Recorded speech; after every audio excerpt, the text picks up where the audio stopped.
Hello दोस्तों, स्वागत है आप सभी का। तो दोस्तों, आज हम स्टार्ट करने वाले हैं फाइनेंशियल एजुकेशन सीरीज 1। तो शायद आप में से बहुत से लोग मुझे जानते भी होंगे, मेरी वॉइस सुनी होगी या मेरी कोई ना कोई सी बुक आपने पढ़ी होगी। तो आज मैं आ रहा हूँ आपसे, मैं कुछ वीडियोस इस पे छोड़ने वाला हूँ आप सभी के लिए, ताकि आप सभी को पता चले कि फाइनेंशियल एजुकेशन सीरीज 1 में आपको क्या सिखाया जाएगा।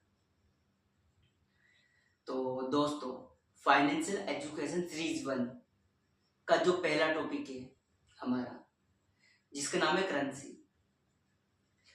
करेंसी के अंतर्गत हम आपको बताएंगे 1965 में जो अंग्रेज बना के गए करेंसी एक्ट, मतलब जिसमें भारत के धरोहर को गिरवी रखा जा सकता है कुछ भी,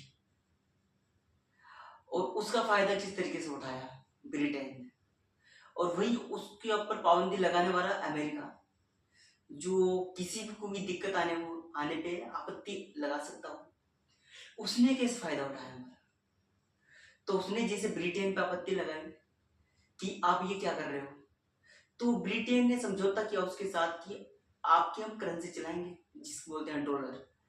तो हम डॉलर चलाएंगे, डॉलर में ट्रेड करेंगे, भारत से जो भी सोना आएगा ब्रिटेन में उसके बदले हम डॉलर देंगे। इस पर हम बात करेंगे। और क्या हमारे पास सिर्फ एकमात्र यही रास्ता था कि भारत की करेंसी को, मतलब भारत के सोने को, भारत के धरोहर को गिरवी रखा जाए? और भी रास्ते थे, इन सब के बारे में बात करेंगे। तो ये तरह करेंसी एक्ट के बारे में। फिर करेंसी के बारे में बात करेंगे कि करेंसी कितने प्रकार की होती है, कैसे मान्यता मिलती है करेंसी को। तो कैसे मान्यता मिलती है कि ये इतने वैल्यू की करेंसी हमारी है, आरबीआई, या फिर हम बात करेंगे स्विच बैंक। और फिर उसके बाद हम बात करेंगे कंपनी लॉ 2013 और 1956 के बारे में। तो कंपनी 2013 बताता है हमें कि कंपनी एक अध्यक्ष व्यक्ति है। 2013 एक्ट बताता है हमें, कंपनी लॉ 2013 एक्ट 1956 बताता है कि कंपनी एक अध्यक्ष व्यक्ति है। कंपनी का खुद का वो पैन कार्ड होता है। फिर उसके बाद हमें बताता है कि कंपनी की खुद की आइडेंटिटी होती है। कंपनी व कंपनी के मेंबर दोनों अलग अलग होते हैं। ऐसा क्यों, ये हम बात करेंगे। कुछ बता देता हूं मैं, ऐसा कुछ हद तक इसलिए है क्योंकि यदि कंपनी के नाम पे हमने लोन लिया, कंपनी के शेयर रख के हमने लोन लिया, या फिर कुछ भी करके हमने लोन लिया, कंपनी के ऊपर लोन लिया, उससे पर्सनल व्यक्ति को कोई आहत ना पहुंचे इसलिए, और ताकि ये देश ग्रो करे, ये सभी कारण है। तो फिर हम बात करेंगे टैक्सेस के बारे में।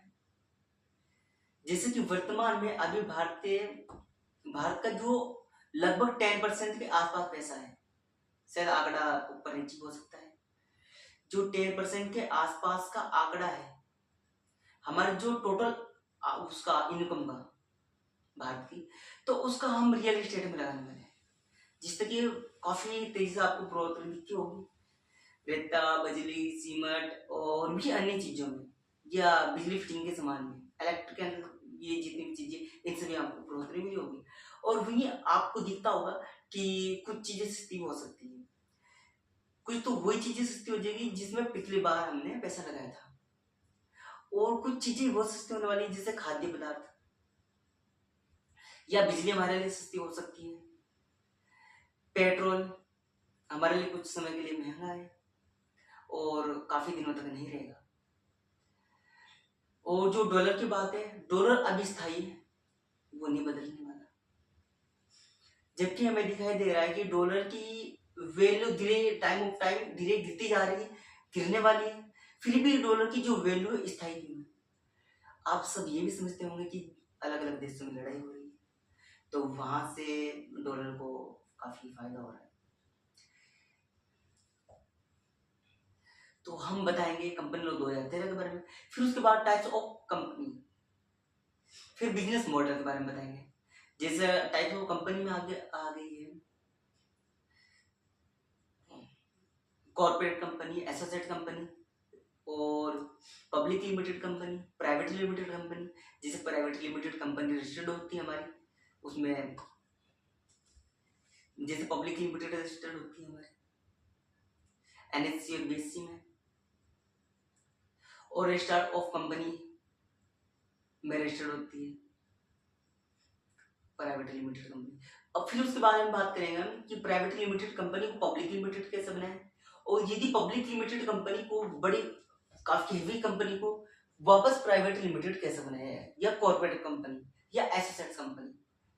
कॉर्पोरेट कंपनी का मतलब ये होता है कि दो जने मिलकर आपस में कंपनी बनाए, कुछ पार्टनरशिप कर सके या फिर कुछ लेन देन हो सके दो जने। और फिर हम बताएंगे कि कंपनी रजिस्टर्ड कराने में हमें कितने मेंबर की जरूरत पड़ती है। जैसे प्राइवेट लिमिटेड कंपनी बनाने में हमें कम से कम 5 मेंबर चाहिए, जैसे chairman, chief executive officer, financial officer, और ये कुछ मेन बॉडी होनी चाहिए, और डायरेक्टर होना चाहिए। इन सभी के काम के बारे में बात करेंगे। फिर उसके बारे में बात करेंगे हम कि बिजनेस कितने प्रकार के होते हैं, जैसे रियल इस्टेट, फाइनेंशियल एजुकेशन में बताएंगे आपको। रियल इस्टेट हो गया, और होटल्स होंगे, फ्रेंचाइज हो गई, लीच हो गया। जिस फ्रेंचाइज हमारी 4 प्रकार की होती है, cocoa model, कोफो model, फोको model, फोफो model. वैसे 6 प्रकार की होती है, आपको 4 प्रकार की जाननी चाहिए। तो 4 प्रकार की: company operating company owner, founder operating company owner, founder operating founder owner, या फाउंडर ऑपरेटिंग कंपनी ओनर। ये प्रकार की होगी। पहला था कंपनी ऑपरेटिंग फाउंडर ओनर, दूसरा था कंपनी ऑपरेटिंग कंपनी ओनर, तीसरा था फाउंडर ऑपरेटिंग कंपनी ओनर। ऐसे ही चारों में चाहिए। फिर लीज प्रकार के बारे में बताएंगे, लीज के बारे में, और रियल एस्टेट के बारे में बताएंगे आपको, और ईबिटा के बारे में बताएंगे। ईबिटा क्या होता है, जैसे कि हमें कभी भी किसी कंपनी का बैलेंस शीट देखनी है, और हमें कभी भी कुछ चीज खरीदनी है, शेयर खरीदना है, या फिर हमें ऑप्शन पे ट्रेड करना है, ऑप्शन चेन निकल के आई है आपके लिए, तो ऑप्शन में आप लगा सकते हो। ऑप्शन में यदि आप लगा रहे हो तो वो ऑब्वियसली आपको ये चीज देखना पड़ेगा कि उसकी एक्सपायरी डेट कितनी है। फिर उसके बाद आपको देखना पड़ेगा कि कंपनी का मालिक कौन है, और कितने शेयर उसने लॉन्च करके अपने पब्लिक में, ये सब आपको देखना होगा। फिर उसको चलाने वाला, फिर भारत की रणनीति क्या होगी, अगर आप भारत में रह रहे हो, आप पाकिस्तान में रह रहे हो तो पाकिस्तान की रणनीति क्या होगी। ऐसे अलग अलग देशों की अलग अलग रणनीति होगी। तो जैसे आपका फाइनेंस डिपार्टमेंट जो करेगा उसके हिसाब से आपको करना पड़ेगा। फिर आपको रियल में देखना पड़ेगा कि आपके जो कंपनी जिस पे आप लगाने वाले हो वो क्या ग्रो कर सकती है, और फ्यूचर में क्या उसका फायदा है, आपके आसपास क्या लोग खरीद रहे हैं उसको, प्रोडक्ट को, ये देखना होगा आपको। वैसे मैं कभी नहीं कहूंगा कि आप इंट्राडे ट्रेडिंग करो, और ना ही मैं कहूंगा आपको कि वीकली ट्रेडिंग करो। आप मंथली एक बार को कह सकता हूँ, वो थोड़ी बहुत ही लोगों को अजीब सा लगता है। इन्वेस्टमेंट करोगे आप, उसमें क्या फायदा होगा मैं आपको ये बताऊंगा। और आपको सबसे पहले कुछ राज मैं आपको बताने वाला हूँ, जैसे कि आज के टाइम पे एसआईपी हो रही है। जैसे आप एसआईपी करा रहे हो तो एसआईपी वो डायरेक्ट आपके निफ्टी फिफ्टी कंपनी में नहीं लगाती है, वो एटीएम में लगाती है पैसा आपकी एसआईपी वाले। तो आप चाहते हो कि आपका पैसा नेशनल स्टॉक एक्सचेंज में लगे या बॉम्बे स्टॉक एक्सचेंज में लगे, निफ्टी फिफ्टी में लगे। तो आपकी जितनी भी म्यूचुअल फंड कंपनी है ये ईटीएफ खरीदती है, अपना खुद का ईटीएफ बनाती है और उससे खरीदती है। ये अलग अलग कंपनी का अलग अलग ईटीएफ हो सकते हैं। कुछ कंपनी का समूह को ये ईटीएफ बना देते हैं, कुछ टॉप कंपनी छांट के, और वहां से जो ग्रोथ होता है उसमें आपका क्या नुकसान है, आप सोच रहे हो उसमें आपका क्या नुकसान है। उसमें आपका ये नुकसान है क्योंकि आपका जो मार्केट में पैसा लग रहा है उसका वो उसका टैक्स मतलब उसका लोड चार्ज अलग कटेगा, और जो ईटीएफ का आपका उसका चार्ज अलग कटेगा, और म्यूचुअल फंड वाले ये जो एसआईपी करते हैं इनका अलग कटेगा। म्यूचुअल फंड और एसआईपी इनमें ये आपका नुकसान है। और यदि आप ईटीएफ खरीद भी रहे हो, जैसे कि कोई अच्छी गवर्नमेंट कंपनी हो जिससे आप खरीद रहे हो, या कोई से ब्रोकर आप यूज करते हो उस पर आप देख सकते हो वो ब्रोकर आपका कौन कौन से ईटीएफ यूज कर रहा है, उसके बारे में आप बात कर सकते हो। ये चीज हो गई आपकी, इन बारे में बात करेंगे। और हम किस बारे में बात करेंगे, ईटीएफ हो गया आपका, करेंसीज हो गया आपका, और भी कुछ चीज मैं देखता हूँ क्या होता है आपका। हाँ, तो जिससे आप कंपनी रजिस्टर्ड कराओगे उसके लिए आपको होता है ट्रेडमार्क, जिसको बोलते हैं हम लोगो रजिस्ट्रेशन। 1 से लेकर 45 तक आपका लोगो रजिस्ट्रेशन होता है। हम आपको वो सिखाएंगे लोगो रजिस्ट्रेशन क्या होता है। जैसे मैं आपको पढ़ा रहा हूँ, सिखा रहा हूँ, तो मेरा आएगा ट्रेडमार्क 41 एजुकेशन पर्पस। इलेक्ट्रॉनिक में आपका आ जाएगा, फिर आपका इलेक्ट्रॉनिक में यदि कैलकुलेटर, कंप्यूटर की कुछ इत्यादि चीजें क्लास 9 में आ जाएगी। आपका पेट्रोलियम क्लास 5 में आ जाएगा। इसी प्रकार से आते हैं आपके लोगो रजिस्ट्रेशन। क्योंकि अगर क्लास के हिसाब से लोगो रजिस्ट्रेशन ना हो, तो जैसे एप्पल ने अपना लोगो रजिस्ट्रेशन करा तो सेब वालों इस्तेमाल नहीं कर पाएंगे उसको। सेब, जो सेब बेचते हैं, एप्पल बेचते हैं, इसलिए जिस क्लास में लोगो रजिस्टर्ड हुआ है उसी क्लास तक वो सीमित रहेगा। जैसे फूड फूड क्लास में हुआ है फूड में रहेगा, एजुकेशन में रहा एजुकेशन, कैलकुलेशन में रहा है कैलकुलेटर इत्यादि कंप्यूटर की उसमें रहेगा। तो जिस क्लास में आपका रजिस्टर्ड हो गया उसमें रहेगा। और हम क्या बताएंगे आपको फाइनेंशियल एजुकेशन सीरीज 1 में। हाँ, आपको हम बताएंगे कि यदि आप सच में किसी कंपनी पे पैसा लगाना चाहते हो तो आपको क्या देखना चाहिए। क्योंकि आपका हार्ड वर्क मनी, आपने बड़ी मेहनत से पैसा कमाया, आपने बहुत मुश्किल लगाए, काफी दिन लगाए आपने। हो सकता है कि आपने 5 साल 10 साल 20 साल लगाए हो सकता है कि आप काफी अच्छा फैमिली से हो, जिसके पास करोड़ 2 करोड़ 3 करोड़ 100 करोड़ की कंपनी हो। तो अच्छी फैमिली से भी हो सकते हो आप, ऐसा नहीं है। आप सरकारी जॉब भी हो सकती है, ऐसा भी नहीं है कि आप नहीं हो कुछ। और या आप मध्यम परिवार से भी हो सकते हैं। फाइनेंशियल एजुकेशन आपको क्यों लेनी चाहिए, किसको लेनी चाहिए, मैं आपको बता रहा हूँ। ये बिजनेस क्लास आपको लेनी चाहिए यदि आपके पास पैसा हो, और यदि आप इसको सीख सकते हो, टाइम हो आपके पास, और या फिर आप सीख भी सकते हो, पैसा भी हो आपके पास, टाइम भी हो आपके पास, और आप समझ भी सकते हो, आप इसको इम्प्लीमेंट भी कर सकते हो, इस्तेमाल भी कर सकते हो। यदि आपके पास ये सभी चीजें हैं तो आपके लिए फायदेमंद है फाइनेंशियल एजुकेशन सीरीज 1। नहीं तो आपके किसी काम के लिए। यदि आपके पास पैसा है, आपके पास टाइम नहीं है, आप सीख भी सकते हो, समझ भी सकते हो, इम्प्लीमेंट भी कर सकते हो, इस्तेमाल कर सकते हो आप, लेकिन आपके पास टाइम नहीं है, तो आपको बिजनेस ये फायदा नहीं है फाइनेंशियल एजुकेशन सीरीज 1 में आने का। यदि आप इम्प्लीमेंट नहीं कर सकते हो, आप सीख सकते हो, समझ सकते हो, टाइम है आपके पास, पैसा आपके पास, और आप इस्तेमाल नहीं कर सकते वो चीज सीखी, तो फिर कुछ फायदा नहीं। जी, फिर आप इस्तेमाल करना चाहते हो, कर सकते हो, आप वो चीज याद नहीं कर पा रहे हो जो मैं बता रहा हूँ, याद नहीं कर पा रहे हो, याद ही कर लेते हो आप तो उसको समझ नहीं पा रहे हो, तो भी आपके लिए कुछ फायदा नहीं है। यदि आप सब कुछ टैलेंट आपके अंदर, बहुत टैलेंट है आपके अंदर, आपके पास पैसा नहीं है, इसका एक उपाय हो सकता है। यदि आप अपने ऊपर कंट्रोल कर सकते हो कि आप काफी दिन पैसा कमाओगे, इकट्ठा कर लोगे, और आपके अंदर धैर्य हो कि आप पैसा इकट्ठा कर लोगे, करने के बाद आप बिजनेस करोगे, तो आपके लिए शायद ये फायदेमंद है, नहीं तो आपके लिए फायदेमंद नहीं है। ये थी कुछ गाइडलाइंस। तो मेरे साथ जुड़ रहिए, और आपके लिए मैं आपके साथ हमेशा रहूंगा। और यदि आप बिजनेस कोर्स लेना चाहते हो फाइनेंशियल एजुकेशन सीरीज 1, तो आप आ सकते हो हमारे प्लेटफॉर्म पे, या ऑफलाइन हो सकते हो, आप ऑनलाइन माध्यम से आ सकते हो, और काफ़ी अलग अलग मैं प्लेटफॉर्म चलाता हूँ, वॉइस रूम ऐप चलाता हूँ, आप वहाँ पे आ सकते हो। और फीस चार्ज आपका पर्सनल व्यक्ति के हिसाब से होगा, तो हो सकता है कि आपका किसी की फीस ज़्यादा हो, किसी की कम हो, ये चीज़ हमें देखना होगा।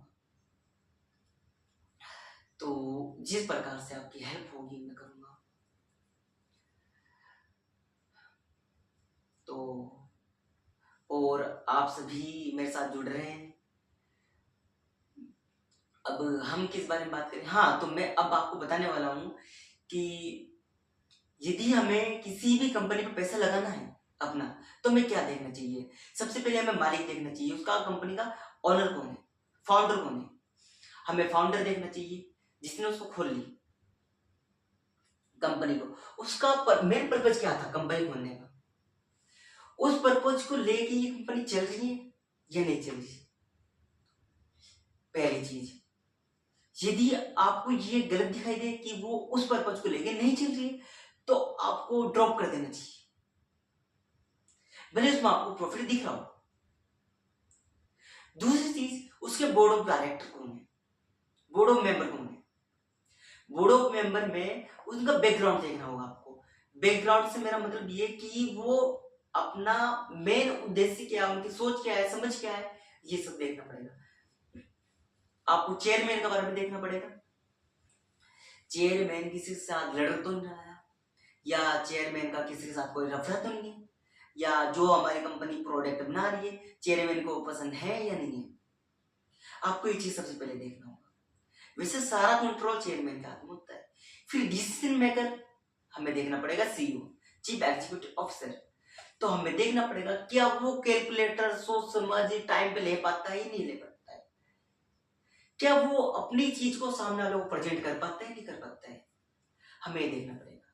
फिर उसका इमोशन देखना पड़ेगा, मूड देखना पड़ेगा कि उसका मूड फिलहाल कुछ दिनों में क्या चल रहा है। यदि मुझे आज पैसा लगाना है और मुझे अगले महीने पैसे निकालना है या 15 दिन बाद पैसे निकालना है, तो हमें सबसे पहले देखना पड़ेगा कि जो हमारा चीफ एग्जीक्यूटिव ऑफिसर है उसका मूड कैसा है, उसके हिसाब से हमें लगाना पड़ेगा। मूड मतलब हो सकता है कि उनके यहाँ कोई प्रॉब्लम हो, समस्या हो, या वो किसी दुविधा में, तो हमें थोड़ा वहां देखना चाहिए। यदि वो हैप्पी हो जाती तब भी हमें सोचना चाहिए। नॉर्मल हो, बिजनेस स्ट्रेटेजी के हिसाब से हो, तो आपको पैसा लगाना चाहिए, ये चीज। फिर उसके बाद फाइनेंशियल डिपार्टमेंट वाला चीफ फाइनेंशियल ऑफिसर को आपने देखना चाहिए कि वो पैसे को मैनेज कर पा रहा है, वो जो हमारा पैसा है वो लीकेज तो नहीं हो रहा कहीं पे, या कहीं से कुछ दिक्कत तो नहीं आ रही है, पैसा मैनेज ठीक से हो रहा है, पैसे जहां पे पहुंचना चाहिए टाइम पे वहां पे पहुंच पा रहा है, नहीं पहुंच पा रहा है, और जहां से पैसा रिकवर हो पा रहा है तो वहां से रिकवर ठीक से कर पा रहा है, नहीं कर पा रहा है, ये मैं देखना पड़ेगा।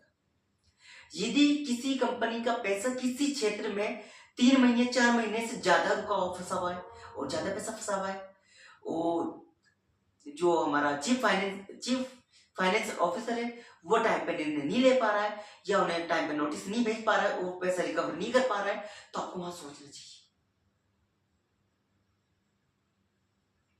ये थे मेन चीज जो हमें देखनी चाहिए। बाकी एग्जीक्यूटिव ऑफिसर हो गया, आपका फाइनेंशियल ऑफिसर हो गया, बहुत ही मैनेजमेंट ऑफिसर हो गया, ये तो मैनेजमेंट का काम है, मैनेजमेंट तो अपना हो ही जाता है। ये कुछ समस्या आपकी। फिर जब हमने ये चीज देख लिया, उसके बाद हमें देखना चाहिए कि कंपनी प्रोडक्ट क्या बना रही है। कंपनी जो प्रोडक्ट बना रही है, फिर हमें देखना पड़ेगा मौसम, जिससे गर्मी का मौसम, सर्दी का मौसम, या बरसात का मौसम, उस हिसाब से, और लोगों का मूड क्या मूड है उस हिसाब से हमें देखना चाहिए। यदि बरसात का मौसम है, आप सभी को पता है बरसात के मौसम में बच्चे टॉफी इत्यादि ये चीजें नहीं खाते, बहुत कम खाते। और या फिर गर्मी का मौसम में आपको पता होगा बच्चे टॉफी खाते हैं, खेलते हैं, थोड़ा बहुत घूमते हैं, और ठंडी चीज खाते हैं मैक्सिमम, वो फ्रूटी इत्यादि चीजें बिकती है, और क्रीम पाउडर ये सब बिकते हैं, और भी कुछ बहुत चीजें बिकती है चलते, ये चीज हो गया आपकी। फिर यदि सर्दी के मौसम में है, सर्दी के मौसम में आप सभी को पता होगा कि अधिकतम ऑयल चीजें ज्यादा बिकती है, जैसे तेल बिकता है, तेल मतलब सरसों का तेल हो गया, मूंगफली का तेल हो गया, और आपका सोयाबीन का तेल हो गया, इनसे जुड़ी चीजें बहुत बिकती है। कुछ ये चीज हमें देखना पड़ेगा सर्दी के टाइम में, और सर्दी के टाइम पे ईंधन बहुत होता है, और ट्रैवलिंग बहुत कम हो जाती है सर्दियों के टाइम में, ट्रैवलिंग, ये चीज आपको देखना होगा। बरसात के टाइम में क्या होता है क्या नहीं होता है, ये अलग चीज है, अलग टॉपिक है, उसके हिसाब से आपको देखना पड़ेगा। ये तो हो गया आपका, और ये हो गया इमोशन, फिलहाल वर्तमान में क्या चल रहा है, जैसे कि कुछ समय के लिए कोरोना आया था, मौसम वो लोगों का मूड अलग हो गया था, और ये सारी चीजें हो गई थी आपकी। तो ऐसे ही अलग अलग मोड होता है, उस हिसाब का आपको देखना पड़ेगा, तब जाकर आपको शेयर में लगाना चाहिए पैसा किस कंपनी में। फिर अगली चीज आपको देखनी चाहिए कि गवर्नमेंट की नीति क्या है। गवर्नमेंट की नीति, गवर्नमेंट का मैक्सिमम पैसा कहाँ लग रहा है, किस जगह पे लग रहा है, किस रीजन से लग रहा है, और गवर्नमेंट का पर्पज क्या है उस चीज को पैसे लगाने का, ये चीज। और एक डीप चीज है जिस पर आपको रिसर्च करने में काफी लंबा समय लग सकता है, इसको रिसर्च करना आपके लिए बहुत जरूरी है। यदि आप 90% तक पहुंचना चाहते हैं, क्लियरिटी लाना चाहते हैं अपने डिसीजन पे, तो आपको ये चीज देखनी पड़ेगी कि हमारा जो बिजनेसमैन है उसका नाता वर्तमान की सरकार से क्या है, क्या रिश्ता है, संबंध है, वर्तमान से पहले क्या था, वो डोनेशन कर रहा है, पार्टी को डोनेशन करते ही है, डोनेशन करते ही है, आपको दिखता है नहीं दिखता है, लेकिन वो आप समझ सकते हो कि ज्यादा मेलजोल तो नहीं, रणनीति उनके हिसाब से तो नहीं बन रही है, किसके हिसाब से रणनीति बन रही है, किसके विरुद्ध हिसाब से रणनीति बन रही है, इसमें आपको गहराई से देखना पड़ेगा कि रणनीति किस बिजनेसमैन को नुकसान पहुंचा रही है, हम पहुंचा रही है, किस बिजनेसमैन को फायदा पहुंचा रही है, आपको ये भी देखना पड़ेगा, और उस पर गवर्नमेंट का क्या इफेक्ट पड़ता है, वो चीज आपको देखना पड़ेगा। ये चीज हो गया आपकी, यहाँ आपको बहुत ज्यादा डीपली आपको अपने क्षेत्र में देखना पड़ेगा। आपका सांसद होगा, विधायक हो गया, मुख्यमंत्री हो गया, और गृह मंत्री हो गया आपका, प्रधानमंत्री हो गया आपका, ये सब चीज आपको देखनी पड़ेगी। फिर फाइनेंस मिनिस्टर आपका किस दिशा में पैसा लगा रहा है, हो सकता है उसने बता दिया कि हमारा फाइनेंस यहाँ पे लगने वाला है, और हो सकता है कि टेंडर इस कंपनी को दिया जाए, जरूरी पड़ेगा कि बड़ी कंपनियों को टेंडर दिया जाए या फिर छोटी छोटी कंपनियों को ही दिया जाए, किसको दे दिया जाता है, टेंडर बकायदा टेंडर बढ़ा जाता है, टेंडर छूटता है, उसमें जो ज्यादा बोली लगाता है उसको मिल जाता है टेंडर। इसमें भी कुछ ना कुछ चलता ही है, दिखता है, साफ साफ पता चल जाता है कि कहाँ कैसे कैलकुलेशन होती है। तो ये चीज हो गया आपका, ये आपको देखना पड़ेगा। यदि आप ये चीज को देख लेते हैं, को समझ लेते हैं, तो आपका 90% हो जाएगा बिल्कुल क्लियरिटी कि आपका पैसा जिस दिशा में लग रहा है, जिस कंपनी पे लग रहा है, जिस बिजनेसमैन पे लग रहा है, वहां पे आपका पैसा सेफ ही नहीं है, या आप वहां से पैसा कमा पाओगे नहीं कमा पाओगे। अभी मैं भी ये नहीं कहता कि मैं भी परफेक्ट बता सकता हूँ, मैं भी सीधा ये कहता हूँ कि 90% मैं ठीक बता पाता हूँ। 90% मतलब अगर 100 बार पूछा जाए तो मैं 90 या 99 बार में सही बता पाऊंगा कि क्या हो सकता है, लेकिन 1% वो भी मुझसे छूट जाता है, उसमें बहुत सी कमियां रह जाती है, नहीं बता पाऊंगा। तो वैसे ही आपको चेक करना पड़ेगा क्या हो रहा है क्या नहीं हो रहा है। इसके लिए मुझे सारा आंकड़ा, सब कैलकुलेशन, सारी जितनी भी कैलकुलेशन, ये सारी इकट्ठी होकर मेरे पास आए तो मैं आपको बता पाऊंगा कि शायद आप कहाँ जाए। ये किसी वीडियो के माध्यम से नहीं बताऊंगा, क्योंकि हो सकता है कि गलत निकल जाए, है ना। वीडियो के माध्यम से बताऊंगा कि और वो जस्ट उसका उल्टा हो जाए, बहुत दिक्कत है। और फिर उसके बाद आपके पास यदि कम पैसा है, कम पैसे का मतलब है मेरे पास वो नहीं कि जो मेरे बिजनेस को ले रहा है, लेक्चर ले रहा है, ऑब्वियसली मैंने आपको बताया कि मेरा बिजनेस फाइनेंशियल एजुकेशन कोर्स उसको लेना चाहिए जिसके पास पैसा हो, टाइम हो, और वो सीख सकता हो और समझ सकता हो, प्रैक्टिकली उसको यूज कर सकता हो, ये चीज हो, ये चीजें होनी चाहिए और याद रख सकता हो, उनके लिए लेना चाहिए। उनमें से छटके जो आ रहे हैं उनकी मैं बात करता हूँ। हाँ, तो हो सकता है आपको कम पैसा हो सकता है ज्यादा पैसा हो आपके पास, तो आपको स्टार्टिंग में एटीएम देखना चाहिए यदि आप पैसा लगा रहे हो, क्योंकि एसआईपी इत्यादि चीजों में आपको कोई लाभ होने वाला है नहीं। एटीएम में लगाना चाहिए आपको पैसा, और एटीएम में भी आपको चेक करना चाहिए जिस कंपनी से आप ले रहे हो एटीएम, है ना, जिस ब्रोकर से ले रहे हो, जहां से ले रहे हो, वो आपके एटीएम में कितनी कंपनी आ रही है आपको पता होना चाहिए। फिर आपको ये पता होना चाहिए उस एटीएम के अंदर आपकी कितनी कंपनी आ रही है, कौन कौन सी कंपनी आ रही है। आप मल्टीपल एटीएम ले सकते हो। आपको यदि लगता है कि मेरी फेवरेट कंपनी, मैंने कैलकुलेशन, मैंने रिसर्च इतनों पे की है, लगभग मुझे 20 दिन लगे, 30 दिन लगे, या 1 महीना लगे, 6 महीने लगे इनके रिसर्च करने में, हो सकता है कि वो सारी कंपनियां उस एटीएम में नहीं आ रही, हो सकता है। कुछ और देखना चाहिए आप। हो सकता है आप डायरेक्ट पैसा तो नहीं लगा सकते हो, डायरेक्ट पैसा नहीं लगा सकते आप उसमें निफ्टी फिफ्टी में, नेशनल स्टॉक एक्सचेंज में या बॉम्बे स्टॉक एक्सचेंज में। इन जगह आप डायरेक्ट पैसा नहीं लगा सकते, किसी के माध्यम से आप पैसा लगा पाओगे ये चीजें। तो वो माध्यम आपको चेक करना चाहिए, कैसे कर रहे हैं कैसे नहीं कर रहे हैं। और हाल ही में आपको पता होगा एसआईपी के अंदर आपके साथ कितना बड़ा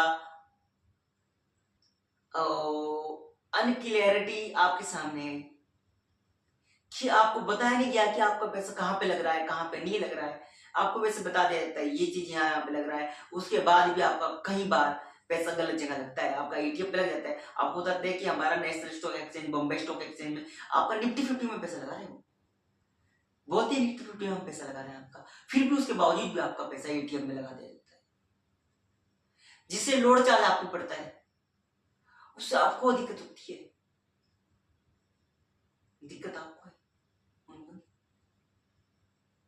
23% उनका, 54% उनका, 23% तो उसका हो गया आपका सीधा सीधा वो टॉप 50 कंपनियों का, नेशनल वो निफ्टी 50 का। लगभग हो सकता है कि कम हो सकता है ज्यादा हो सकता है, मैं सिर्फ बता रहा हूँ। और जो 54% मैंने आपको बताया वो उनका ईटीएफ का हो गया। ईटीएफ बन के आता है निकलता है, फिर अलग अलग कंपनी बनती है, कंपनी को सेलेक्ट किया जाता है किसी ये ग्रो कर सकती है, जिनमें फाइनेंस के वो सलाहकार होते हैं, वो डिसाइड करते हैं, फिर कंपनी चुनते हैं, चुनने के बाद रिसर्च करते हैं, रिसर्च करने के बाद कुछ कंपनी निकलती है, उनका ईटीएफ बनाते हैं। वहां पे हो सकता है आपका पैसा काफी तेजी से बढ़े, कुछ ही हो सकता है। और जैसा कि आप सभी जानते हैं, मैं हमेशा आपको एक सलाह जरूर दूंगा कि आपको एक बीमा जरूर कराना चाहिए। आप यदि आपके साथ कुछ वर्कर काम कर रहे हैं, आप काम कर रहे हो, आपके साथ कुछ दोस्त है आपके जो आप ही के साथ काम करते हो, 4 हो 5 हो 6 हो 10 हो 20 हो 100 हो 200 हो जितने भी हो, आपको ग्रुप इंश्योरेंस कराना चाहिए। ग्रुप इंश्योरेंस, ताकि यदि उनके साथ कोई दुर्घटना होती हो, आपकी जेब से पैसा ना लगे, क्या आपके साथ काम करने वाले को दिक्कत ना, उनकी जेब से पैसे ज्यादा ना लगे, तो इंश्योरेंस पे कुछ हद तक वो कवर हो जाए। उसमें उनको भी लगेगा कि हाँ आपकी तरफ से थोड़ा सा ये हो गया, फायदा हुआ, कुछ हुआ नहीं हुआ तो वो बात की बात है, इतना पैसा जाता नहीं आपका, कर दियो ग्रुप इंश्योरेंस, बहुत फायदा है उसमें। ग्रुप इंश्योरेंस होता है वो तो मेंबर आप चेंज करोगे, मान लो आपने मेंबर चेंज कर दिया है, छोड़ के चला गया, उसकी जगह नया आ गया, तो उसमें वो रिकवर हो जाते हैं, चेंज होता है, रिसिव वो हो जाता है, बहुत कुछ हो जाता है उसमें। ग्रुप 50 करना 50 करेगा, 100 का बना 100 करेगा, ये चीज आपकी चीज बहुत काम की, ये मैंने आपके लिए बताया। ऑब्वियसली मेरा फाइनेंशियल एजुकेशन सीरीज 1 जो भी आप सभी ले रहे हैं, तो आप सभी का लगभग बैकग्राउंड अच्छा होगा, आपके पास कुछ ना कुछ धरोहर होगा, और आपके पास टाइम भी है, आपके पास मनी भी है, आप समझ भी सकते हो, आप इम्प्लीमेंट भी कर सकते हो, और आप उसको कुछ भी कर सकते हो, आप समझ सकते हो ये चीज और इस्तेमाल कर सकते हो बढ़िया तरीके से। ये थी चीज। और मैं करेंसी में आपको एक चीज और बता दूं कि करेंसी कैसे चेंज होती है, कैसे किया इन्होंने, क्या हाल हुआ, पहले भी हुआ, अब जो यहाँ पे ये भारत में 19 में होते ना करेंसी चेंज, लगभग 19 में होती शायद ना, तो 19 में ही लगता है मुझे ना, 19 में ही करेंसी चेंज हुई, उसके दुष्परिणाम क्या झेलने पड़े हमें वो आप सब जानते हो। वही करेंसी की द्विधा 1961 में आई, और 1935 में जो एक्ट बनाया अंग्रेजों ने कि आप गिरवी रख सकते हो भारत का धरोहर, सोच समझ के साजिश की गई कि हम भारत को छोड़ के जा नहीं सकते इतनी आसानी से, कुछ ऐसा किया जाए कि भारत को हम दोबारा गुलाम बनाए। तो उस चीज के लिए इन्होंने किया कि हम ऐसा एक्ट लाते हैं कि भारत को इस स्थिति में लाया जाए। भारत चल तो पाएगा नहीं, उनको लगता था 1935 से लगता था, उनको पहले से लगता था कि भारत को लाया जाए, भारत को गुलाम बनाया जाए, क्योंकि हमसे जस्ट अभी के लिए हम छोड़ देंगे देश को, फिर गुलाम बना देंगे।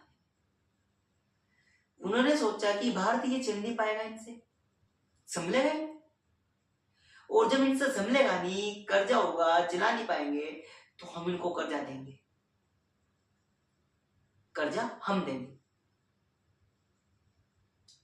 इसी वक्त ब्रिटेन को रोकने के लिए अमेरिकन कुछ जाने माने, मैं नाम नहीं लूंगा,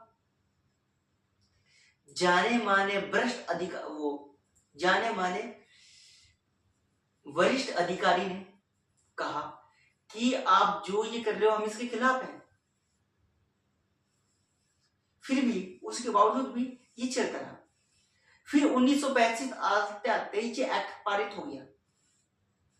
1935 के बाद भी भारतीय संविधान बनने के बावजूद भी ये प्रावधान चलता रहा, एजीटी चलता रहा कानून, ये 1961 तक चलता रहा।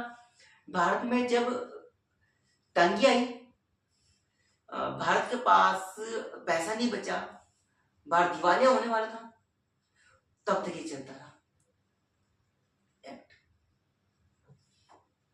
कि भारत की चीजों को गिरवी रखा जा सकता है। जानबूझ के ऐसी साजिश बनाई गई कि भारत को धीरे धीरे डुबाया जाए, या फिर आसपास के जो हमले होते रहे, आसपास चीजें बिगाड़ी गई, पड़ोसी देशों ने वो इधर उधर की चीजें पे रोकथाम लगाई गई।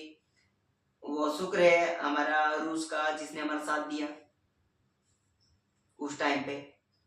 फिर भी बीच में काफी आपत्ति आई, हमारे जहाज तक रोक ले गए, और कई बार ये दिक्कत आई कि हमारा वीजा बहुत से लोगों का रद्द किया गया कई बार, और हमारे पड़ोसी देश में काफी दिक्कत आई, वहां पे भी कई बार जंग लड़नी पड़ी हमें। तो ये कुछ चीजें बहुत कुछ, जस्ट अमेरिका थोड़ा बहुत जाके हमारा साथ दे रहा है, आपको सभी को लगता है, लेकिन ये जितने भी अंग्रेज हैं, इनकी हर बार रणनीति ये रही है कि फूट डालो, राजनीति करो। ये इसने यूक्रेन में किया, रूस में किया, वेनेजुएला में किया, है ना, अत्र में किया, वो ये काफी देशों में किया। ये ऐसा ही करते हैं। ऐसा ही इन्होंने कोशिश किया भारत और पाकिस्तान में किया जाए, ताकि इनका संसाधन चीजें बिक सके, बारूद बिक सके। किया इन्होंने ऐसे। आज आप पाकिस्तान को देख लो, वो भी धीरे धीरे डाउन जा रहा है, डाउन जा रहा है और डाउन जा रहा है। अमेरिका ने साथ दिया था उसका, डाउन जा रहा है। अब अमेरिका ने भारत का साथ देने की बात की, समझौता किया, दोस्ती की भारत से, तो भारत के साथ क्या किया उसने कि भारत पे पाबंदी लगा दी कि आप इतने दिन का मैं आपको समय दे रहा हूं कि आप रूस से इतने दिन तक पेट्रोल खरीद सकते हो, उसके बाद आप पेट्रोल मत खरीदना।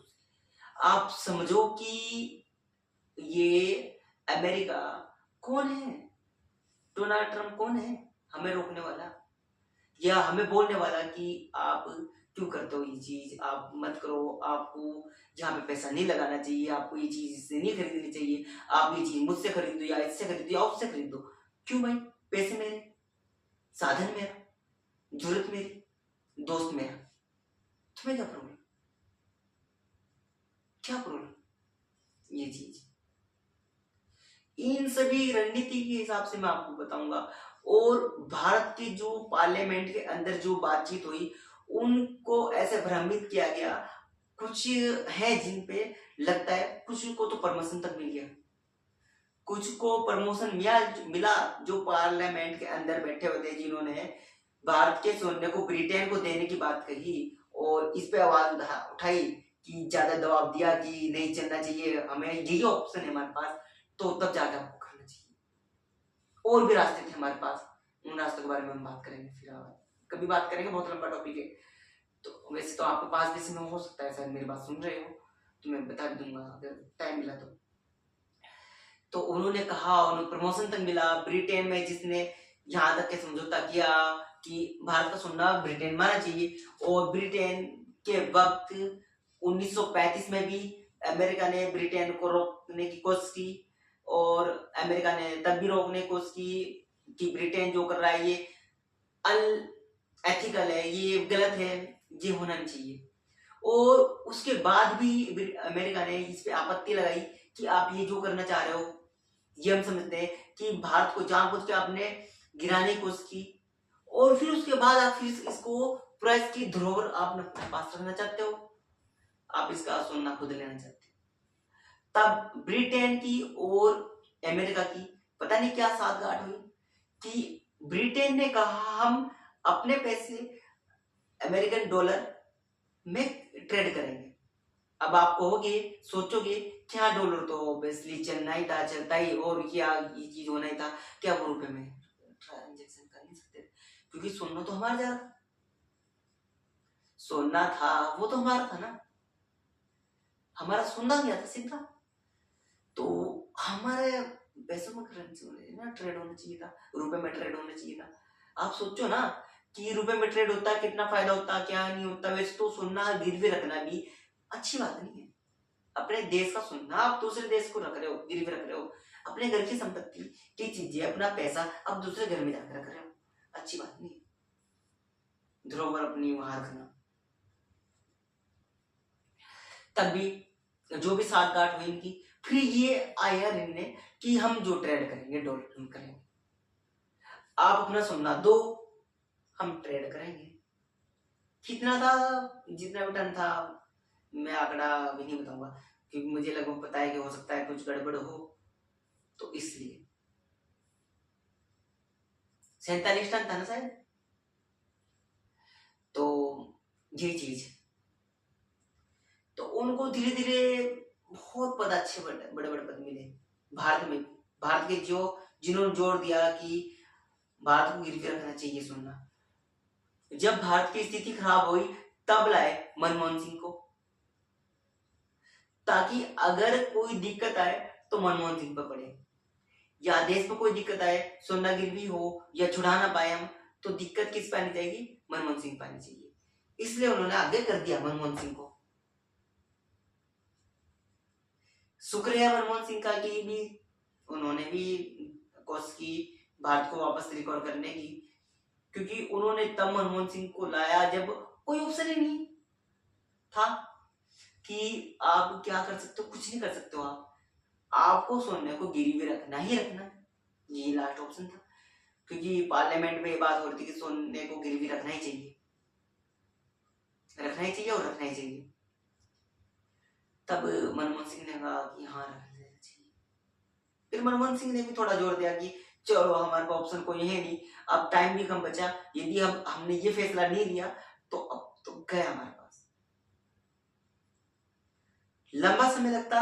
हमारे जो बच्चों के रगों रगों में डॉलर का जो एक क्रेज आज छा गया, डॉलर की वैल्यू बढ़ गई, भारत में डॉलर चल रहा है, वहां चल रहा है, वो चल रहा है, इंटरनेशनल तौर पे डॉलर चल रहा है, तो भारत के बच्चों में भी डॉलर की चीजें होने लगी, क्रेज बढ़ गया कि हमारे पास डॉलर है, इतने डॉलर है हमारे पास। जहां तक कि आज आप देखो कि जहां से भी हम कमाते, विदेश के जरिए डॉलर में ट्रेड करते हैं, बहुत जगह हम रुपए में भी ट्रेड करते हैं, अलग अलग करेंसी में ट्रेड करते हैं। वैसे तो मुझे किसी का नाम नहीं लेना चाहिए करेंसी का कि उसका प्रचार होगा, फिर भी मैं नाम दे देता हूँ। आप बिटकॉइन की बात करते हो, क्या बिटकॉइन रियलिटी में, आप बताओ, खुद देखो कि क्या आप सच में उसको करेंसी मानते हो, क्या सच में आप करेंसी मानते हो, क्यों मानते हो करेंसी उसको, बताओ ना, क्या खास उसमें, किसी गवर्नमेंट का अप्रूव हो गवर्नमेंट से, या किसी देश की वो नेशनल करेंसी हो, क्यों मानते हो करेंसी उसको। बाकी डॉलर वालों को कोई दिक्कत हो तो मुझे कोई लेना देना नहीं है उससे, मैं सिर्फ फैक्ट बता रहा हूँ। और या किसी देश में वो चलना कंपलसरी हो कि यहाँ पे ये इसमें बिटकॉइन में ही होगा, बिटकॉइन में नहीं ना, क्यों मानते हो करेंसी, क्यों मानते हो? आप उठाओ कुछ भी चीज डिजिटली बना दो, आप उसको करेंसी मान लो। उस भाई ने मान लिया हाँ करेंसी है, उसने मान लिया, उसने मान लिया, उसने मान लिया। मेरा मेन पर्पज ये कि यदि आप पैसा लगा रहे हो तो करेंसी पे आप लगाओ पैसा, कोई दिक्कत नहीं है, किसी भी करेंसी पे लगा लो। भारतीय रुपये पर पैसा लगाओ ना, आप भारत में रहते हो तो भारतीय रुपये पे पैसा लगाओ। बिटकॉइन पे क्यों लगाना, या इस करेंसी पे क्यों लगाना, या डॉलर पे क्यों लगाना, आप भारत में पैसा लगाओ ना। उससे तुम्हारा मेरा सबका फायदा होगा, देश का फायदा होगा कि हाँ भारत के करेंसी पे आप लोग पैसा लगा रहे हो अपना। फायदा किसको होगा? हमें फायदा होगा ना, देश का पैसा ऊपर बढ़ेगा। फायदा किसका? हमारा, तुम्हारा, हमारा फायदा होगा ना। आप डॉलर पे पैसा लगा रहे हो, उसका अमेरिका का फायदा। आप किस पे पैसा लगा रहे हो, बिटकॉइन पे फायदा पैसा लगा रहे हो, उनका फायदा, हमारा क्या फायदा? हमारे देश का फायदा देखो ना। रुपए पे पैसा लगाओ, रुपए पे ट्रेड करो। जब आपको लगता है कि रुपया गिरने वाला तो मत करो, जब आपको लगता है कि रुपया उठेगा तो तब पैसा लगाओ, ऐसा करो। बाकी आपका पैसा, आपकी रणनीति, आप जो चाहो वो करो। मैं हूं कौन आपको ये कहने वाला कि आप लगाओ पैसा, रुपए पे ही लगाओ। आप बिटकॉइन पे भी लगाओ, आप डॉलर पे लगाओ, आपका पैसा, आपकी मर्जी। भारत कानून पे कहता है कि आपकी जो भी संपत्ति है उसको खर्च करने का अधिकार आपका है, आपको मैनेज करने का अधिकार आपका है। आप एडवाइस लेना चाहते हो तो ले सकते हो किसी से, बाकी मर्जी आप ही की है, आप जिससे मर्जी वैसा करो। तो ये थी कुछ बातें हमारी करेंसीज को लेके। आगे चलते हैं। आगे आपको इन्वेस्टमेंट में चलता, नहीं सॉरी, इन्वेस्टमेंट पे क्यों चलते हो, है ना? इन्वेस्टमेंट छोड़ो, आप इन्वेस्ट किस चीज पे कर रहे हो और काफी डायरेक्ट आप प्रॉफिट कमा सकते हो, ये आपको देखना है। आपको देखने के लिए कुछ कंपनियां होती है जो सिर्फ बोतल बनाती है और ढक्कन बनाती है। बोतल और ढक्कन बनाने के बावजूद भी वो बड़े बड़े ब्रांड के काफी पैसा कमा रही है, और साफ सुथरा पैसा है उनका। आप लिक्विड माल उसके अंदर भर रहे हो, बना रहे हो, उसमें सुरक्षा की गारंटी है।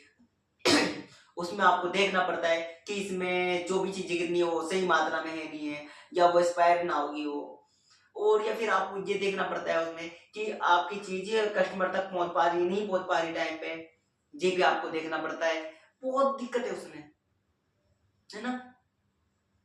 कुछ कंपनी ओनली ढक्कन बोतल बना के पैसा कमा रही, कुछ कंपनियां टैंक टैंक बना रही।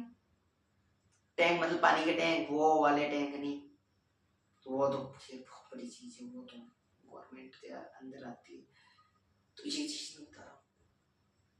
तो बहुत से साधन है जिस चीज से आप कमा सकते हो। आप स्टार्टिंग में स्टार्टअप करोगे ना, सबसे बेस्ट मैं बताता हूँ, आप बोतल ढक्कन खरीद लो, भर दो माल उसके अंदर, कुछ भी बेच दो बना के, चला दो। मार्केट में चलाना इतनी बड़ी बात नहीं है। डाउन रखो, वैल्यू दिखाओ, ढक्कन की क्वालिटी अच्छी रखो, मतलब पैकेजिंग अच्छी रखो, अंदर सामान अच्छा दो, अच्छी चीज दो, ब्रांडेड चीज दो। एट द एंड जो कस्टमर देखता है वो क्वालिटी देखता है। लोग बोलते हैं कि ज्यादा क्वांटिटी दे दो, फायदा होगा बहुत, कस्टमर आकर्षित होंगे, आ जाएंगे। लेकिन एट द एंड जब तक कि उनके रगों में तुम्हारा प्रोडक्ट नहीं जाएगा तब तक कोई फायदा होने वाला है नहीं। आप बेस्ट क्वालिटी दो, बेस्ट क्वालिटी आप दोगे ना तो किसी घर में मेहमान भी जाएंगे ना, वो देखेंगे इनके यहाँ ये इस क्वालिटी की चीज, इज्जत बढ़ेगी उसकी, इज्जत बढ़ेगी। वो इस चीज देखेगा कि हाँ हम ओरिजिनल चीज यूज कर रहे हैं, वो भी सोचेगा ओरिजिनल यूज करनी चाहिए हमें, तो उस हिसाब से बेस्ट क्वालिटी की चीज आप दो।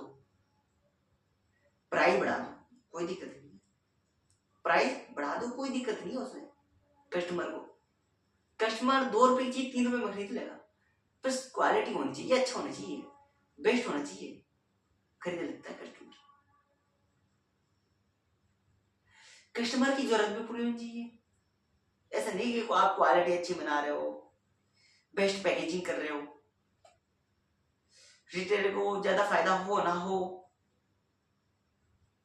है ना, बिकता तो है माल उनका, सेल्समैन को ज्यादा फायदा ना हो। सेल्समैन आपकी एक ऐसे बिजली के तार है जो तार के अंदर बारीक बारीक से जो बहुत सारे वायर होते हैं ना, लंबी लंबी सी पत्ती, उनकी तरह है आपके सेल्समैन। एक वायर के अंदर बहुत सारे तांबे के कॉपर के वायर होते हैं, तांबे के पतले पतले से बहुत, है ना, वो है आपके।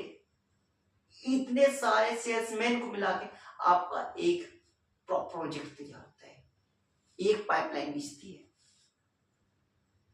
तो हमेशा आपका सेल्समैन ही आपका जाल है, जिस जाल को आपको फेंकना है कस्टमर के पास। टारगेट कस्टमर, आपका टारगेट कौन है, वो होना चाहिए कस्टमर। ये चीजें, यदि ये चीज आप देखोगे तो आपका प्रोडक्ट जल्दी तैयार हो जाएगा और जल्दी बनेगा और जल्दी बिकेगा।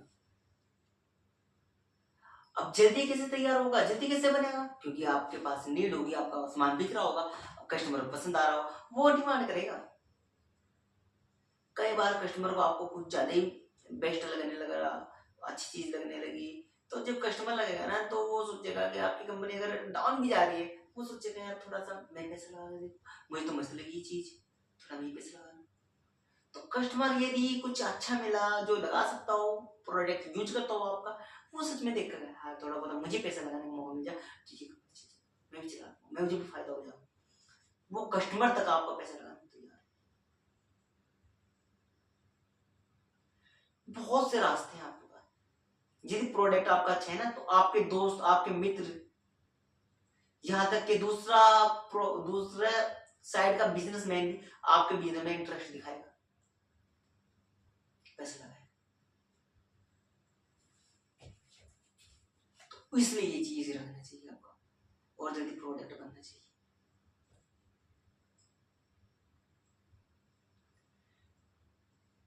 अधिकतम लोग एक गलती करते हैं, जानते हो क्या, 3 साल की एक्सपायरी डेट देते हैं, 3 साल की एक्सपायरी डेट, समझ लो।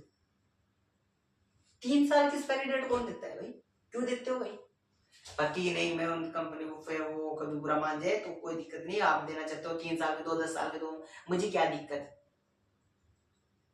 मैं सिर्फ अपने खास कुछ जो मुझसे सुन रहे हो मुझे, उनसे बात कर रहा हूँ कि आप 3 साल में मत दो ना, क्यों दे रहे हो 3 साल की, आप मत दो, वैसे तो आपकी मर्जी, आप जितना देना चाहो दो, पर फिर भी मेरा मानना है कि आप 1 साल की गारंटी दो, 1 साल नहीं, वो सुनिए, 1 साल की एक्सपायरी डेट दो। एक्सपायरी डेट आप 1 साल की दो, ना कि 3 साल की, 1 साल की दो, बराबर बच्चों, अच्छा लगेगा, कस्टमर को भी अच्छा लगता है कि हाँ हम मुझे ये मिली तो ये ऐसे ऐसे हुआ, ऐसे ऐसे हुआ, चल गई, बढ़िया हो गई, बेस्ट चीज। और खाने पीने की तो तुम्हें पता ही है कि ज्यादा एक्सपायरी डेट होती है उसकी, कुछ ज्यादा दिन वो चलता ही नहीं, तो ये चीज। और किस टॉपिक में हम बात कर सकते हैं, तो ठीक है, तो ये सारी चीजें हो गई आपकी, आप सभी को समझ में आने लगा होगा कि ये फाइनेंशियल एजुकेशन सीरीज 1 कोर्स किसके लिए है।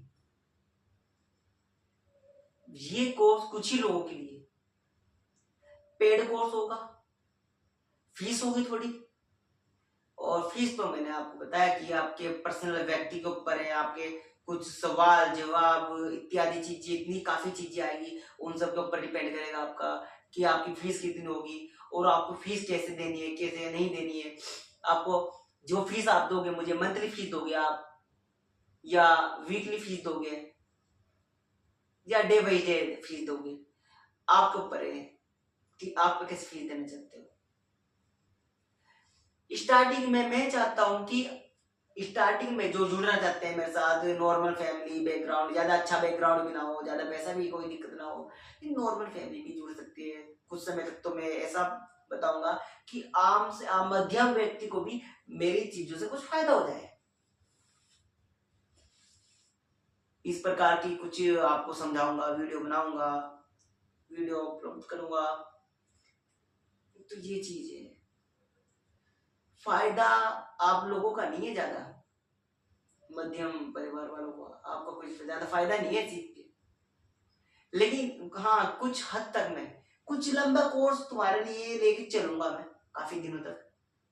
बाकी जैसे जैसे स्तर ऊपर बढ़ता जाएगा वैसे वैसे मध्यम व्यक्ति अपने आप ही, जहां तक तो आप सीख चुके हो सीख के हट जाओ। क्यों टाइम बर्बाद करना, क्यों पैसा बर्बाद करना, और क्यों ही आपने इतनी एनर्जी बर्बाद करना, इधर ये चीज सीख रहे हो, इससे बेटर आप कुछ और सीखो, वहां से पैसा कमाओ आप।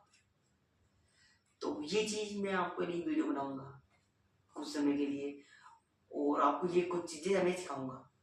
तो मध्यम मीडियम फैमिली वाले, ज्यादा अच्छा बैकग्राउंड ना हो और कम पैसे से भी आप ये सब कर सकते हैं,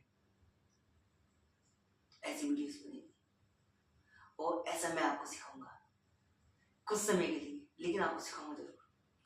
तो जहां तक कि आपको लगे ना कि ये धीरे धीरे थोड़ा सा ऊपर के लेवल पे जा रहा है, तो सच्ची बता रहा हूँ, जैसे आपको लगे ना हाँ ये बड़े ही ऊपर के लेवल पे जा रहा है ये चीजें, तो आपको वहां से ना ड्रॉप कर देना, क्योंकि वो चीज आप यहाँ सीख रहे हो, ये चीज आपको फायदा होने वाला नहीं है, कोई फायदा नहीं है आपका। क्यों सीखना, आपको जितनी जरूरत है वहां से यूट्यूब से सीख लेना। ज्यादा अगर आपके पास थोड़ा बहुत पैसा हो तो आप सीधा आना मुझसे पूछ लेना कि अब मेरे पास इतना पैसा है कि मैं क्या करूं क्या नहीं करूं कैसे करूं, मुझे थोड़ी गाइडेंस दे दो, मैं आपको दे दूंगा थोड़ी बहुत गाइडेंस। कोर्स लेने का आपके लिए कुछ फायदा है नहीं। हाँ तो जिनका फायदा है उनका तो फायदा है, बहुत हद तक फायदा है। बहुत से ऐसे भी होंगे जो इनके पास बैकग्राउंड में पैसा हो, बहुत से ऐसे होंगे जो 2-4 साल से पैसा जोड़ रखा होगा जिन्होंने, और फिर उसके बाद 2-4 साल और वेट कर सकते हैं, और या फिर अपने आप को स्टेबलाइज करके थोड़ा पैसा कमा आगे आगे बढ़ के हमारे साथ जुड़ सकते हैं, हमारे साथ बढ़ सकते हैं, ये चीज हो सकती है उनके लिए कोर्स। तो कस्टमर को आपको खुश करना है और कस्टमर तक वो चीज पहुंचानी है जो उनके मेहमान के आने में भी हो, मेहमान आए उनको भी अच्छा लगे, आकर्षित हो, वो भी देखे कि क्या चीज है क्या नहीं है, कैसे यूज होती है चीजें, ऐसे कुछ आप बनाओ, चलेगा आपका, बहुत अच्छे से चलेगा। और ये तो था आपका, अगर आपको किसी जगह पे पैसा लगाना है, कैसे लगाना है, क्यों लगाना है, किस लिए लगाना है, क्या पर्पज है आपका पैसा लगाने का, फायदा कितना होगा उसमें, ये चीज था इसमें कि ऐसा होना चाहिए। अब बहुत सी ऐसी ऐसी कंपनी में बता देता हूँ, सोना बेचता है बंदा, सोना बेचता है बंदा, और क्या, आज भी वो किसी बाजार की किसी गली में, वही मान लो उसने भले ही उसके पास कितने लाख का सोना पड़ा हो, वो क्या करता है, मेकिंग चार्ज ही तो लेता है, बनाने का चार्ज लेता है, और जितना वजन बनाया उसको बेच दिया उसने, उसका क्या, उसे फिर से दोबारा सोना खरीद के लाना पड़ता है। कई बार बैंक से खरीदता है, कई बार कहीं और से खरीदता है, वहां से खरीद के लाता है, फिर सोने का कुछ बनाता है। मान लो 2 लाख रुपए का उसने सोना बेच दिया, 2 लाख का सोना बेच दिया, क्या उसमें 2 लाख रुपए आ गए, नहीं आए ना। 2 लाख का सोना बेचने के बाद भी उसके पास जो मेकिंग चार्ज लेता होगा वो 1000, 2000, 5000, 10,000, 20,000, 20,000 बहुत ज्यादा हो गया, वही कुछ 7-8 हजार, 9,000 रुपए है ना। 9,000, 2 लाख का सोना बेच के उसे 9-10 हजार रुपए जो मिल गए, मेकिंग चार्ज 15,000 मान लो, 15,000 मेकिंग चार्ज मिल गया उसको 2 लाख रुपए का बेच के। अब 2 लाख का जो माल बेचा उसने ना, 2 लाख का माल बेचा, 15,000 का ही तो बचत हुई उसकी, जो मेकिंग चार्ज उसने लिया 2,15,000 का बेचा उसने। ऑब्वियसली जो माल बिक चुका, अब वो 2 लाख को अपने 15,000 रुपए अलग निकाल के, अब बच्चे 2 लाख, उनका तो वहां से फिर से सामान लाना पड़ेगा उसको, फिर से मेकिंग बनाना पड़ेगा, फिर वो 2 लाख का माल बेच देगा, फिर वो बेचारा फिर 15,000 रुपये एक्स्ट्रा मेकिंग चार्ज जोड़ के वो रखेगा अपने पास, फिर बचेगा। बेचता बंदा क्या है, सोना, क्या बेचता है, सोना बेचता है बंदा, प्रॉफिट, क्या प्रॉफिट, प्रॉफिट भी होना चाहिए ना। वही मैंने आपको बताया, बोतल ढक्कन बना के बंदा पैसा कमा रहा है, ब्रांडेड ब्रांडेड चीजों के ढक्कन बना रहा है, बोतल बना रहा है, बंदा जूते चप्पल बना के पैसा कमा रहा है। ये चीज तो आपको सोच समझ के कैलकुलेशन करके टेक्निक इस्तेमाल करके आपको कैलो ये सब कुछ डिटेल निकाल के कस्टमरों को देख के आपका नीड कस्टमर कौन है, मार्केट कौन है, और आप जैसे मैंने बताया कि जैसे एक सिंगल तार के अंदर काफी ज्यादा बड़ी बड़ी सी तार होते हैं ना, बहुत सारे इकट्ठे होते हैं, वो रुके होते हैं, जमे होते हैं, पूरे बिल्कुल सीधे होते हैं, मुड़े नहीं होते कहीं से, सीधे चलते हैं, आपका बिल्कुल सीधा साधारण सटीक। ध्यान होना चाहिए अपने सेल्समैन। डिस्ट्रीब्यूटर पे नहीं, कोई दिक्कत नहीं है, डिस्ट्रीब्यूटर साइड बैठ जाए, कोई दिक्कत नहीं है, सेल्समैन होना चाहिए। क्योंकि हम डिस्ट्रीब्यूटर अगर नहीं है तो हम कहीं पे भी अपना खुद का खोल के वहां पे किराए पे बिठा के सेल्समैन को भी सुखा सकते हैं, है ना।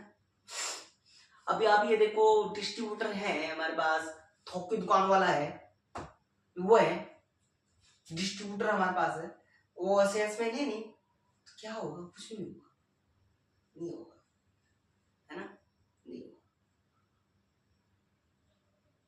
तो ये सारी चीजों का ध्यान देना पड़ेगा आपको। आप सोचो, 2 मिनट सोचो आप।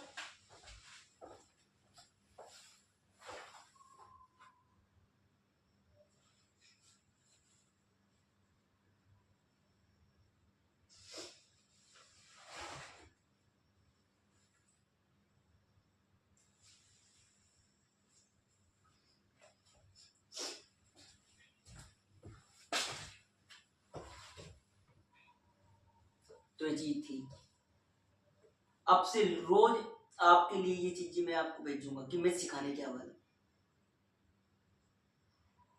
कुछ लोगों को ये बोरिंग लग रहा होगा, बोरिंग, कुछ लोगों को ये सच में काम का लग रहा होगा। एक्चुअली जो बिजनेस माइंड सेट रखने वाला बंदा होगा उसको शायद ये समझ में आ रहा होगा, वरना काफी लोगों को तो ये शायद अजीब लग सकता है। डज नॉट मैटर के सामने वाला क्या सोचता है क्या नहीं सोचता है, मुझे क्या लेना देना उससे। कोई जॉब इमरजेंसी वो सोचे मेरे पास आने वाले बंदे, मैं उनके बारे में सोचूंगा, बाकी के बारे में मुझे क्या है लेना देना। I am right, okay. तो देखो, मेरी जो आपके पास तक ये वीडियो पहुंच रही है, इसमें ना तो कोई एडिटिंग है, ना कोई स्किप है, बिल्कुल एडिटिंग जैसी मैं बोल रहा हूँ, जैसे मैं बोलता जा रहा हूँ वैसे आपके पास पहुंच रही है, ना इसमें कोई कट होगा, ना इसमें कोई एडिटिंग होगी, झुकी तो मेरी वीडियो आपके पास जाएगी, झुकी तो एक रत्ती भर भी एडिटिंग होगा। और हाँ, तो ये चीज मैं कहना चाह रहा हूँ, बहुत बार कुछ बंदे आपने देखा होगा, वो क्या करते हैं, कुछ कट काट पाट पता नहीं क्या, कुछ बेस्ट चीज दिखाना चाहते हैं आपको। मैं रियलिटी में बता रहा हूँ, रियल आपके सामने बैठ के, आप सामने मान लो, आप उस पार फोन में आप देख रहे हो, मैं इस पार हूँ फोन के, आप उधर से मुझे देख रहे हो, आप उधर हो मैं इधर हूँ, आपके सवाल मेरे तक पहुंचे, मेरा कोर्स आप लोग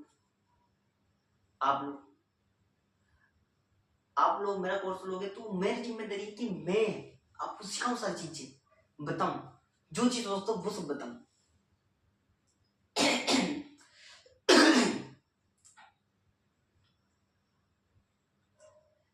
तो ये थी चीजें।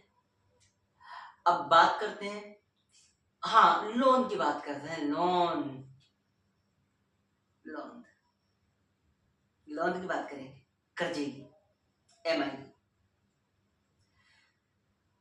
तो यदि आप लोन भी लेते हो तो बैंक से लोन लेना, कभी इधर उधर से लोन मत लेना। ये मैं उन लोगों के लिए बोल रहा हूँ जो स्टार्टिंग में मेरे साथ जुड़े हैं, मेटल फैम भी हो सकती है, नॉर्मल हो सकता है, कोई भी हो सकता है, मुझे ये नहीं पता कौन कौन मेरे साथ जुड़ने वाले। एट द एंड मेरे साथ जुड़ने वाले वो बंदे वही होंगे जो सच में मेरे द्वारा बताई गई चीजों के अनुसार चल रहे होंगे, जिनके पास पैसा भी होगा, टाइम होगा, सीख सकते हो, याद रख सकते हो, समझ सकते हो, इम्प्लीमेंट कर सकते हो, प्रैक्टिकल कर, मतलब उसको रियलिटी में ला सकते हो, उतार सकते हो, है ना। वो सब वही आगे बढ़ेंगे, वही आगे चलेंगे। बाकी स्टार्टिंग में तो आप सब चलोगे ही। तो इसलिए आपको पता होगा मैक्सिमम टाइम पे आपसे कोई बाहर वाला जो इधर उधर समूह हो गया, समूह के नाम से पता नहीं किसके नाम से, जो भी पता नहीं ये चीज, आपको 10,000 रुपये लोन लेंगे आप, 10,000 रुपये वो आपको कहेगा 10% टैक्स और 10% आपको ब्याज देना होगा, और 10,000 में से वो आपको फाइल चार्ज के नाम से काटेंगे जिसमें आपको 9,000 रुपये मिलेंगे, और 9,000 के बाद भी आपको वो कहेंगे पहले ही किस्त इसी महीने जमा कर दे, कहेंगे पहले किस्त जमा करवा लेंगे, वही आपके पास 7-7,500 रुपये पहुंचेंगे, और लिया आपने कितने, 10,000। अब जो ब्याज लेंगे वो 10,000 रुपये, 10,000 रुपये लेंगे, 10% लेंगे, वो भी मंथली। सोचने की बात ये मंथली। यदि आप कैलकुलेशन करोगे कि पूरे एक साल का कितना परसेंट हो गया, 60%। आप कैलकुलेट अगर करोगे ब्याज के हिसाब से तो 60% नहीं, वो 70% से प्लस जा रहा है, क्योंकि पहले उस रकम पे ब्याज लगा, फिर दूसरी बार उस रकम पे ब्याज लगा, चक्रवर्ती ब्याज, फिर उसके बाद रकम पे ब्याज लगा, फिर उसके बाद रकम पे ब्याज लगा। बंदे के एक साल में 10,000 रुपये दे के, जिसमें जो कि आपके पास 7,000 है, 10,000 रुपये दे के बताता है वो, है ना, 24,000 रुपये हो जाएंगे, ज्यादा भी हो सकते, थोड़ा बहुत कम भी हो सकते, कैसे, वो भी एक साल में। आपके पास आपकी जेब में 7,000 रुपये, एक साल में आपको देने पड़ रहे 24-25,000 रुपये। बैंक से लोन लो, बैंक, वो भी सरकारी बैंक से लो, आपको साल में वही 8%, 10%, 15%, 20% हो सकता है।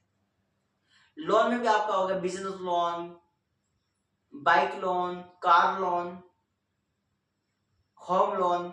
होम लोन थोड़ा सस्ता होता है क्योंकि उसकी गारंटी जमीन होती है, होम लोन थोड़ा सा।